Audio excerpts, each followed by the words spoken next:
बहुत पुराने ज़माने की बात है। एक राजा था। उसके महल में एक बहुत ही सुंदर बाग था।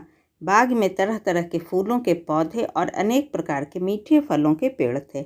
लेकिन इस बाग में सबसे आश्चर्यजनक चीज़ थी एक सेब का पेड़, जिसमें सोने के सेब लगते थे। राजा ने इस पेड़ की देखभाल का खास इंतजाम कर रखा था। जब इसके फल पकते थे तो चौकीदार रात दिन पेड़ का पहरा दिया करते थे, ताकि कोई सोने का सेब चुरा कर ना ले जाए। लेकिन एक दिन की बात है कि बाग के माली ने जब सोने के सेबों को गिना तो उसमें से एक सेब गायब था। उसने दौड़कर राजा को खबर दी। राजा फौरन बाग में पहुंचा। उसे यह देखकर बड़ा आश्चर्य हुआ कि देख रेख का इतना पक्का इंतजाम होने पर भी एक सेब किसी ने चुरा लिया। उसने ऐलान किया कि जो कोई सोने के सेब को चुराने वाले चोर का पता देगा, उसे इनाम दिया जाएगा। सबसे बड़े राजकुमार ने राजा से कहा कि रात में वह पहरा देगा और चोर को पकड़ने की कोशिश करेगा।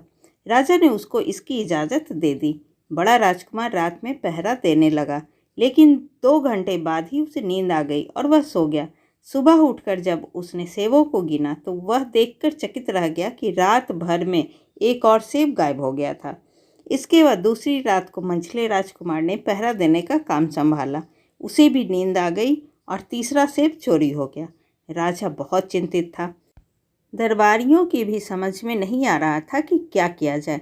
सब लोग उदास बैठे थे कि इतने में सबसे छोटा राजकुमार आया और उसने कहा कि आज की रात मैं पहरा दूंगा और चोर को पकड़ूंगा।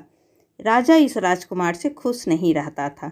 वह उसे मूर्ख भी मानता था। उसने उसे डांटते हुए कहा, तुम क्या समझते हो? क्या तुम्हें इसमें सफलता मिलेगी?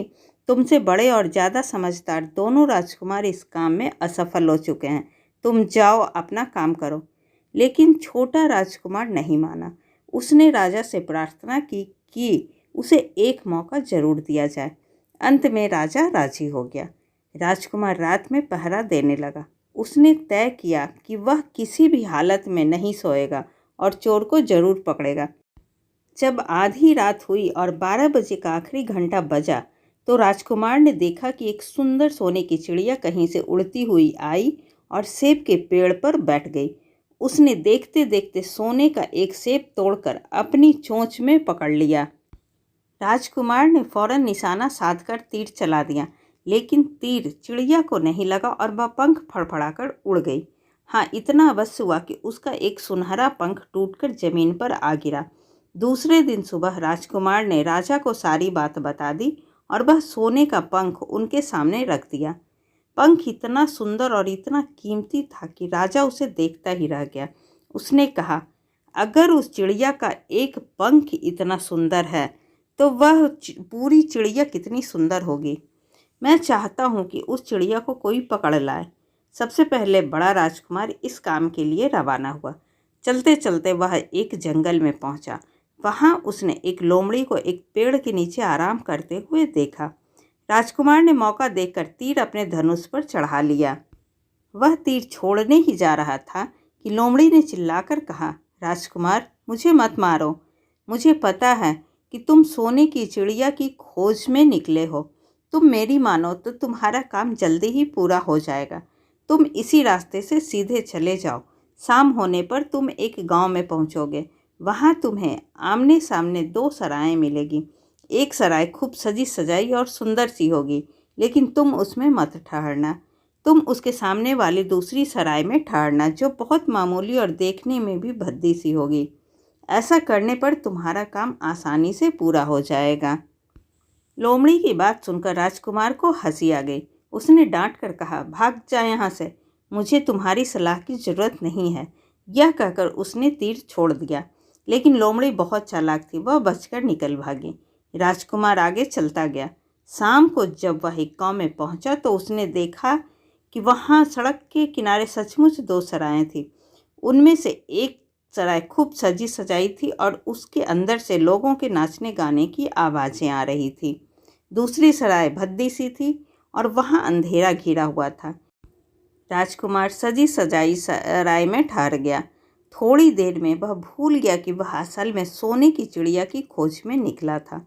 उधर जब काफ़ी समय बीत गया और बड़ा राजकुमार नहीं लौटा तो मंझला राजकुमार सोने की चिड़िया की खोज में चल पड़ा।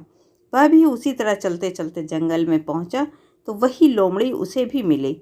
इस राजकुमार ने भी लोमड़ी की बात पर कोई ध्यान नहीं दिया। जब वह शाम को उस गांव में पहुंचा तो बड़े राजकुमार की तरह सजी सजाई सराय में ठहरा। वहां के नाच रंग में मस्त होकर वह भी अपना काम भूल गया। यहाँ तक कि उसे घर लौटने की भी सूध न रही। अंत में सबसे छोटे राजकुमार ने राजा से कहा कि मैं सोने की चिड़िया की खोज में जाऊंगा। राजा को विश्वास था कि जब उससे बड़े दोनों राजकुमार इस काम में सफल नहीं हुए तो इसे भी सफलता नहीं मिलेगी। लेकिन उसके जिद करने पर राजा ने उसे इजाज़त दे दी। छोटा राजकुमार तैयार होकर सोने की चिड़िया की खोज में निकला। जंगल में उसे भी लोमड़ी मिली। राजकुमार ने लोमड़ी की बात को ध्यान से सुना और लोमड़ी से कहा, ठीक है, तुम जैसे कह रही हो मैं वैसा ही करूँगा। अब तुम जाओ, मैं तुम्हें नहीं मारूंगा। इस पर लोमड़ी खुश होकर बोली, तुम सबसे अच्छे लड़के मालूम होते हो। तुमने मेरी बात का मजाक नहीं उड़ाया और मुझ पर तीर नहीं चलाया। मैं तुमसे खुश हूँ और तुम्हारी मदद करूँगी। आओ, तुम मेरी पूंछ पर बैठ जाओ, मैं तुम्हें उस सराय तक पहुँचा देती हूँ। देखते देखते लोमड़ी की पूंछ काफ़ी बड़ी हो गई। राजकुमार उस पर बैठ गया। उसके बैठते ही लोमड़ी हवा में उड़ने लगी और थोड़ी ही देर में मैदानों और पहाड़ों को पार करके उसी गांव में जा पहुंचे। राजकुमार ने उसकी सलाह को मानकर छोटी और पुरानी सराय में ही डेरा डाल दिया। वह दूसरी सजी सजाई सराय से दूर रहा। दूसरे दिन सुबह उठकर जब वह आगे बढ़ा तो कुछ दूर चलने पर उसे वह लोमड़ी फिर से रास्ते में मिल गई। लोमड़ी ने उससे कहा, अब मैं तुम्हें बताती हूँ कि आगे तुम्हें क्या करना चाहिए। तुम सीधे चलो। आगे चलने पर तुम्हें एक बहुत बड़ा किला मिलेगा जिस पर सिपाही लोग पहरा दे रहे होंगे। तुम सिपाहियों से डरना मत और सीधे अंदर चले जाना, क्योंकि वे इस समय सो रहे होंगे। तुम बेधड़क होकर किले में घुसते चले जाना और उनके कमरों को पार करते हुए उस जगह पहुंच जाना जहां लकड़ी के एक मामूली से पिंजरे में सोने की चिड़िया बंद है। तुम चिड़िया को पिंजरे सहित उठाकर किले से बाहर ले आना। लेकिन एक बात याद रखना, चिड़िया के पिंजरे के पास ही एक बहुत सुंदर सा सोने का पिंजरा भी रखा होगा। तुम भूलकर भी चिड़िया को उस पिंजरे में मत रखना। अगर तुम उसे लकड़ी के पिंजरे में से निकालकर सोने के पिंजरे में रखने की कोशिश करोगे तो बाद में पछताओगे। यह कहकर लोमड़ी ने राजकुमार को फिर से अपनी पूंछ पर बिठाया और थोड़ी ही देर में उसको किले के पास पहुंचा दिया। राजकुमार ने किले के पास जाकर देखा कि सचमुच उसके पहरेदार सो रहे थे। वह बिना डरे सीधा महल में घुस गया और थोड़ी ही देर बाद वह उस कमरे में जा पहुंचा जहां सोने की चिड़िया एक पिंजरे में बैठी हुई थी। पिंजरे के पास ही सोने के 3 सेब पड़े हुए थे। इन सेबों को देखकर राजकुमार ने फौरन पहचान लिया कि ये सेब उसके पिता के बाग के ही थे। सोने की चिड़िया इतनी सुंदर थी कि राजकुमार उसको देखता ही रह गया। वह उसको उठाकर लाने ही वाला था कि उसकी नज़र पास ही पड़े एक सुंदर से पिंजरे पर पड़ी। वह पिंजरा बहुत सुंदर था और उसमें तरह तरह के कीमती पत्थर जड़े हुए थे। सोने की चिड़िया के लिए वही पिंजरा ठीक मालूम पड़ता था। राजकुमार लोमड़ी की बात को भूल गया और उसने सोने की चिड़िया को लकड़ी के पिंजरे से निकालकर सोने के पिंजरे में बंद कर दिया। लेकिन नए पिंजरे में आते ही चिड़िया ने खूब जोर जोर से शोर मचाना शुरू कर दिया। राजकुमार पिंजरे को उठाकर कमरे से बाहर भी नहीं निकल पाया था कि बहुत से सिपाही कमरे में घुस आए और उन्होंने राजकुमार को पकड़ लिया। अब राजकुमार को अपनी भूल का पता चला। उसे याद आया कि लोमड़ी ने उससे क्या कहा था। लेकिन अब क्या हो सकता था। सिपाही उसे खींचते हुए राजा के दरबार में ले गए। राजा के पूछने पर राजकुमार ने सारी बात कह सुनाई। राजा बोला, तुम मेरे महल में चोरी करने के लिए घुसे थे। मैं तुमको माफ़ नहीं कर सकता। तुम्हें फांसी की सज़ा दी जाएगी। लेकिन मैं तुम्हें एक मौका देता हूँ। अगर तुम मेरे लिए सोने का घोड़ा ला दो तो मैं न सिर्फ तुम्हें छोड़ दूंगा बल्कि सोने की चिड़िया भी तुमको दे दूंगा। राजकुमार को अपनी जान बचाने के लिए राजा की शर्त माननी पड़ी। अब वह सोने के घोड़े की तलाश में निकला। किले के बाहर जाने पर उसने देखा कि लोमड़ी उसका इंतजार कर रही है। उसने लोमड़ी को सारी बातें बताई। लोमड़ी ने निराश होते हुए कहा, मैं अब तुम्हारी कोई मदद नहीं करूँगी। तुमने मेरे कहे अनुसार नहीं किया।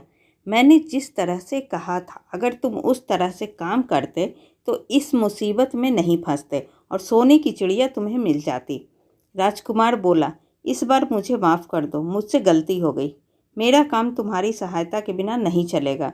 मुझे राजा ने सोने का घोड़ा लाने के लिए कहा है, वरना वह मुझे फांसी पर चढ़ा देगा। लोमड़ी ने कहा, खैर मैं तुम्हें माफ़ करती हूँ। अब तुम ऐसा करो कि मेरी पूंछ पर बैठकर सीधे चले चलो। कुछ दूर जाने पर तुम्हें एक दूसरा किला मिलेगा।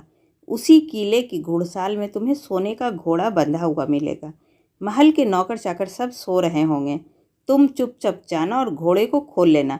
लेकिन एक बात याद रखना, वहाँ घोड़े के पास ही घोड़े पर कसने के लिए 2 जीनें रखी होगी। उसमें से एक तो पुरानी चमड़े की जिन होगी और दूसरी सोने की जिन होगी।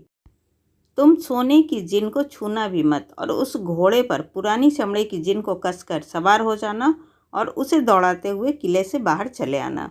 राजकुमार ने वादा किया कि वह ठीक ठीक वैसा ही करेगा। लोमड़ी ने उसको अपनी पूंछ पर बिठाया और कुछ ही देर में वह उससे ले किले के पास जा पहुंची। किले के पास पहुंचते ही लोमड़ी ने उसे नीचे उतारा और फिर वहां से चली गई। राजकुमार सीधा फाटक से किले में घुस गया। अंदर जाकर उसने देखा कि वहां के सभी नौकर चाकर सोए हुए थे। थोड़ी ही देर में वह किले की घुड़साल में जा पहुंचा। वहां एक बहुत सुंदर सुनहरा घोड़ा बंधा हुआ था। राजकुमार ने पास जाकर देखा कि वह घोड़ा सचमुच सोने का था। ऐसा सुंदर घोड़ा उसने सपने में भी नहीं देखा था। उसने आगे बढ़कर घोड़े को खोल लिया। जब वह बाहर निकलने लगा तो उसकी नज़र एक कोने में पड़ी हुई सोने की जिन पर गई। यह जिन बहुत सुंदर थी और इसमें हीरे मोती जड़े हुए थे। उसके पास ही एक फटी पुरानी चमड़े की जिन पड़ी हुई थी। इतने सुंदर घोड़े पर पुराने चमड़े की जिन कसना राजकुमार को अच्छा नहीं लगा। उसने सोने की जिन उठा ली और घोड़े पर कसना शुरू किया। इतने में घोड़ा जोर से हिनहिना उठा। किले के नौकर चाकर जाग गए। थोड़ी ही देर में राजकुमार पकड़ लिया गया।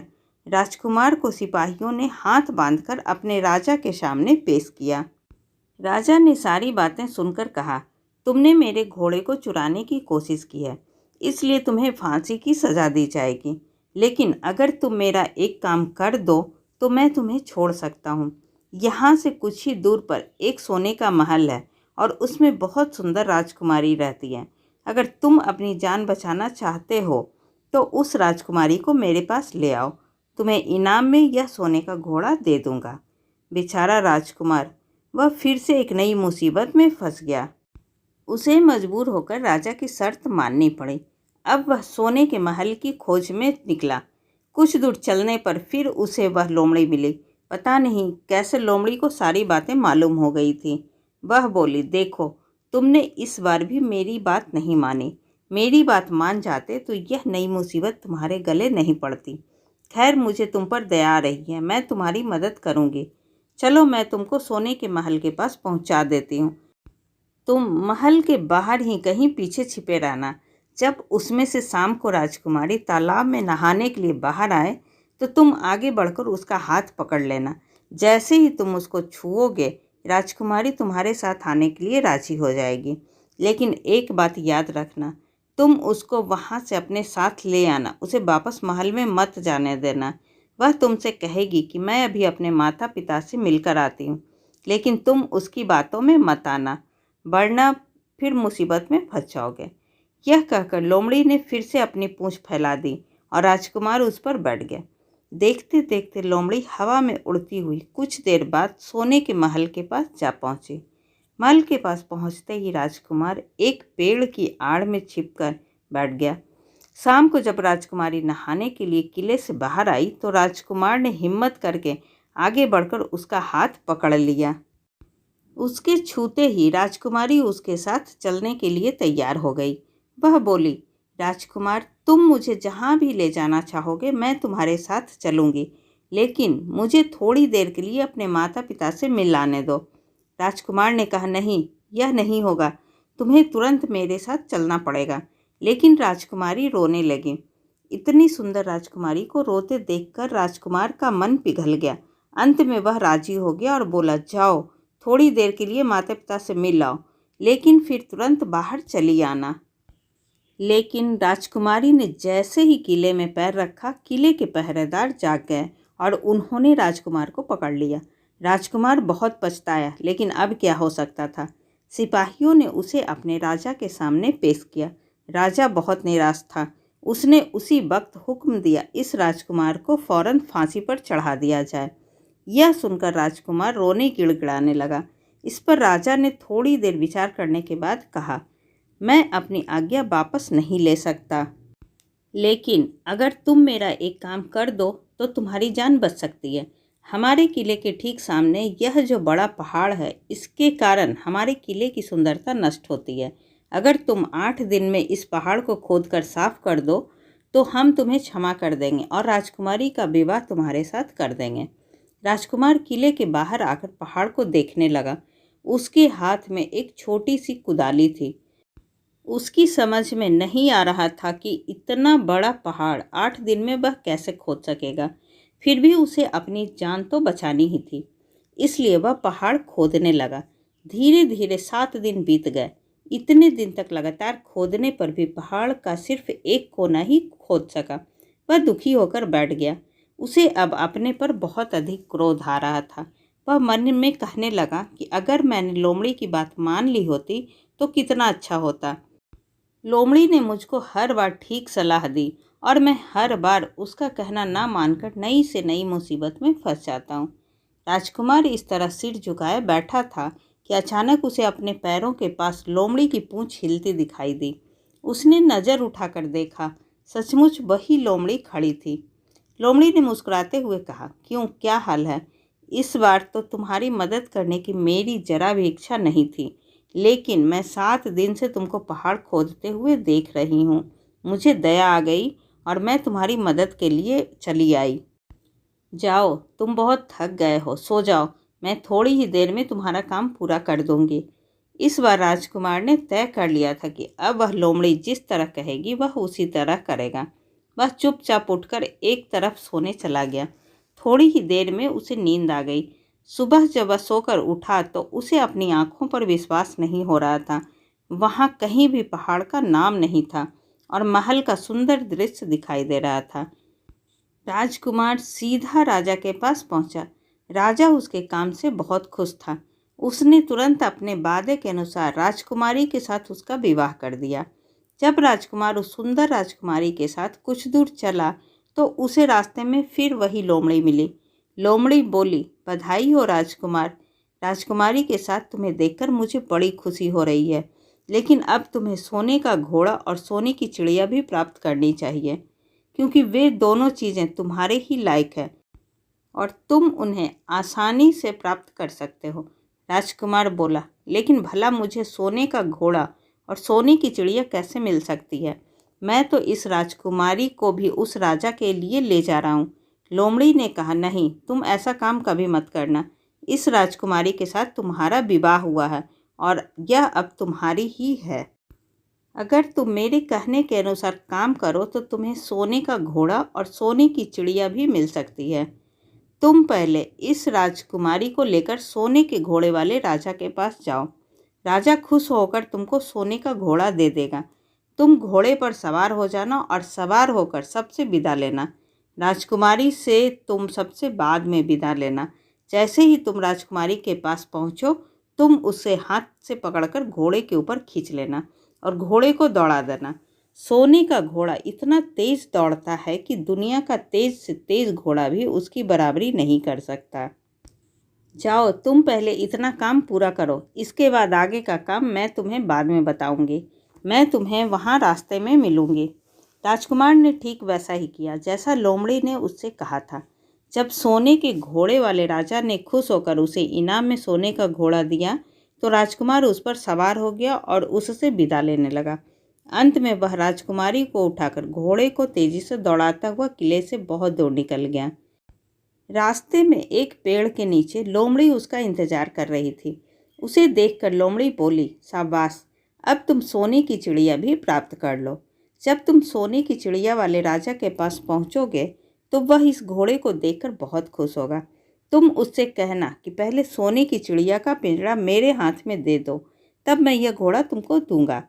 जब वह पिंजरा तुम्हारे पास लाए तो तुम पिंजरा उसके हाथ से छीन लेना और घोड़े को दौड़ा देना। बस ऐसे चिड़िया तुमको मिल जाएगी और कोई तुम्हें पकड़ भी नहीं सकेगा। इस बार भी राजकुमार ने ठीक वैसा ही किया। वह राजकुमारी के साथ ही घोड़े पर बैठा रहा और जब राजा ने उसके हाथ में सोने की चिड़िया का पिंजड़ा दिया तो उसने देखते देखते एड़ मार दी और सोने का घोड़ा हवा से बातें करने लगा। कुछ दूर चलने पर लोमड़ी उसे मिली। राजकुमार ने उससे कहा, तुमने मेरी बड़ी मदद की है। तुम्हारी वजह से मुझे न सिर्फ सोने की चिड़िया मिली बल्कि सोने का घोड़ा और इतनी सुंदर राजकुमारी भी मिल गई। बताओ मैं तुमको क्या इनाम दूँ? मैं तुमको कुछ न कुछ ज़रूर देना चाहता हूँ। लोमड़ी ने कहा, अगर तुम खुश हो तो मेरा एक काम कर दो। तुम एक तीर चलाकर मुझे मार दो। इस समय तुम यही सबसे बड़ा काम मेरे लिए कर सकते हो। राजकुमार ने कहा, भला यह कैसे हो सकता है? तुमने मेरी इतनी मदद की और बदले में तुम्हें मार दूं? मुझसे यह नहीं होगा। यह सुनकर लोमड़ी बड़ी दुखी हुई और बोली, अगर तुम मेरा यह काम नहीं कर सकते तो फिर ठीक है, जाओ। लेकिन मैं तुम्हारी भलाई के लिए ही कह रही हूँ कि तुम दो बातें ज़रूर याद रखना। एक तो तुम किसी कुएं की दीवार पर मत बैठना और दूसरे तुम ऐसे लोगों के लिए धन मत खर्च करना जिन्हें फांसी मिलने वाली हो। राजकुमार बोला, भाई तुम भी अजीब हो। तुम्हारी बातें मेरी समझ में ही नहीं आती। भला मैं कभी कुएं की दीवार पर क्यों बैठूंगा और ऐसे आदमियों पर धन क्यों खर्च करूंगा जिनको फांसी दी जाने वाली हो। लेकिन लोमड़ी ने उसकी बात का कोई जवाब नहीं दिया और अलविदा कहकर वहां से चली गई। राजकुमार सोने का घोड़ा दौड़ाता हुआ आगे बढ़ा। राजकुमारी उसके साथ ही बैठी हुई थी और सोने की चिड़िया का पिंजरा उसके हाथ में था। कुछ ही देर में राजकुमार उस छोटे गांव में जा पहुंचा जिसमें वे दोनों सराएं थीं। गांव के लोग और ख़ास तौर से बच्चे उसको देखने के लिए बाहर निकल आए। सोने के घोड़े पर इतने सुंदर राजकुमार के साथ बैठी एक राजकुमारी को देखकर सभी लोग चकित थे। इतने में राजकुमार ने देखा कि गांव के बगीचे में एक जगह बहुत से लोग जमा हैं और कुछ शोर हो रहा है। राजकुमार के पूछने पर लोगों ने बताया कि वहां दो आदमियों को फांसी देने की तैयारी हो रही है। राजकुमार उधर ही चल पड़ा। वहां पहुंचने पर उसने पहचान लिया कि जिन आदमियों को फांसी दी जाने वाली थी वे और कोई नहीं बल्कि उसके ही भाई थे। वे लोग तब से उसी सजी सजाई सराय में रह रहे थे और तरह तरह के बुरे काम करते थे। वे जुआ भी खेलते थे और जुए में बहुत सा धन हार चुके थे। उन्होंने लोगों से बहुत सा रुपया भी उधार लिया था। इन्हीं सब बातों से चिढ़कर अब गांव वाले उन्हें फांसी पर चढ़ाने जा रहे थे। राजकुमार भला यह कैसे होने देता? उसने लोगों से कहा कि मुझसे रुपया ले लो और इन लोगों को छोड़ दो। उसके बहुत कहने सुनने पर लोग राजी हो गए और उन्होंने उन दोनों आदमियों को रिहा कर दिया। राजकुमार अपने भाइयों को छुड़ाकर आगे चला। कुछ दूर चलने पर जंगल में उन्हें एक कुआं दिखाई दिया। इस पर राजकुमार के भाइयों ने कहा, कुछ देर कुएं के पास आराम करते हैं, वहां ठंडा पानी पीने के बाद हम लोग आगे चलेंगे। राजकुमार राजी हो गया। अब तक वह यह भी भूल चुका था कि लोमड़ी ने विदा होते समय उससे क्या कहा था। वह घोड़े से उतरकर कुएं की दीवार पर बैठ गया और आराम करने लगा। उसके दोनों भाइयों ने मौका देखकर उसे कुएं में धकेल दिया। इसके बाद उन्होंने घोड़े पर राजकुमारी को डाला और सोने की चिड़िया का पिंजरा उठाया और वहां से चलते बने। कुछ ही देर में वे लोग अपने राज्य में लौट आए। घर लौटकर उन्होंने राजा से कहा, हम लोग सोने की चिड़िया को पकड़ लाए हैं। इसी चिड़िया ने हमारे बाग में से सोने के सेब चुराए थे। इसके साथ ही हम एक सोने का घोड़ा और राजकुमारी भी लाए हैं। राजा बहुत खुश हुआ। सारे राज्य के लोग खुशियां मनाने लगे, लेकिन राजकुमारी खुश नहीं थी। वह बराबर रोती रहती थी। उसने खाना पीना छोड़ दिया। यही नहीं, घोड़े ने भी दाना पानी बंद कर दिया और सोने की चिड़िया भी उदास रहने लगी। राजा ने बहुत कोशिश की, लेकिन न तो वह राजकुमारी खुश हुई और न सोने के घोड़े और सोने की चिड़िया ने दाना खाना शुरू किया। उधर छोटा राजकुमार कुएं में गिर गया था, लेकिन वह मरा नहीं। कुआं बहुत गहरा था, लेकिन उसमें पानी बहुत थोड़ा था। वह कुएं में बैठा बैठा अपने भाग्य को कोसता रहा। अब उसे फिर उसी लोमड़ी की याद आई और वह पछताने लगा कि अगर मैंने उसका कहना मान लिया होता तो मैं मुसीबत में ना फंसता। राजकुमार ने जैसे ही लोमड़ी को याद किया, लोमड़ी न मालूम कैसे कुएं के मुंह पर आ पहुंची और बोली, देखो राजकुमार, मैंने पहले ही तुम्हें समझाया था कि किसी कुएं की दीवार पर मत बैठना और ऐसे आदमियों की मदद मत करना जिन्हें फांसी दी जाने वाली हो, लेकिन तुम नहीं माने। खैर चलो, अब आखिरी बार मैं फिर तुम्हारी मदद किए देती हूँ। लो, मेरी पूँछ पकड़कर कुएं से बाहर निकल जाओ। यह कहकर लोमड़ी ने अपनी पूँछ कुएं में लटका दी। देखते देखते पूँछ इतनी लंबी हो गई कि कुएं के पेंदे में पड़े राजकुमार के पास तक जा पहुँचे। राजकुमार उसे पकड़कर कुएं से बाहर निकल आया। लोमड़ी ने उससे कहा, जाओ, अब तुम अपने घर जाओ, लेकिन ज़रा होशियार रहना। तुम्हारे भाई तुम्हारी जान के दुश्मन हैं। वे लोग जरूर तुमको ढूंढ रहे होंगे। राजकुमार घर की ओर चल पड़ा। अपने राज्य में पहुंचने पर उसे एक भिखारी मिला। भिखारी को उसने अपने सुंदर कपड़े दान में दे दिए और उसके भद्दे पुराने कपड़े पहन लिए। इस तरह वेश बदलकर वह अपने किले में पहुंचा। वहां उसके पहुंचने पर एक बड़ी आश्चर्यजनक बात हुई। सोने का घोड़ा खुशी से हिनहिनाने लगा और दाना खाने लगा। सोने की चिड़िया भी अपने पिंजड़े में खुशी से फुदकने लगी और गाना गाने लगी। राजकुमारी ने अपने आंसू पोंछ डाले और वह भी खुश दिखाई देने लगी। लेकिन राजा की समझ में कुछ नहीं आया। उसने राजकुमारी से इसका कारण पूछा तो वह बोली, मैंने तो पहले ही आपको सारी कहानी बता दी थी। आपके बड़े और मंझले राजकुमार ने छोटे राजकुमार के साथ धोखा किया है। इन्होंने आपको भी धोखा दिया है, लेकिन अब आपका छोटा राजकुमार यहाँ पर आ पहुँचा है, इसलिए मुझे बहुत खुशी हो रही है। उसी के साथ मेरी शादी हुई है और मैं उसके साथ ही सुखी रह सकती हूँ। फिर उसने मैले कुचैले कपड़े पहने एक आदमी की ओर इशारा करते हुए कहा, वह रहा आपका छोटा राजकुमार।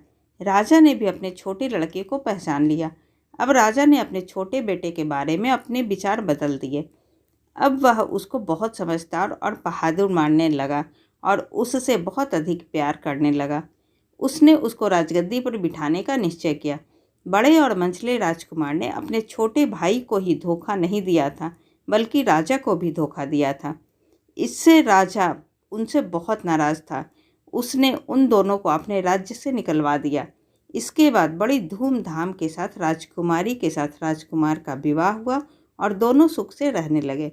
लेकिन राजकुमार उस लोमड़ी को नहीं भूला था जिसने उसकी सहायता की थी। एक दिन समय निकालकर वह जंगल में उस लोमड़ी की खोज में निकला।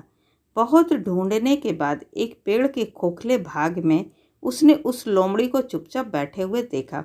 लोमड़ी बहुत उदास थी और पहले से बहुत ज़्यादा दुबली भी हो गई थी।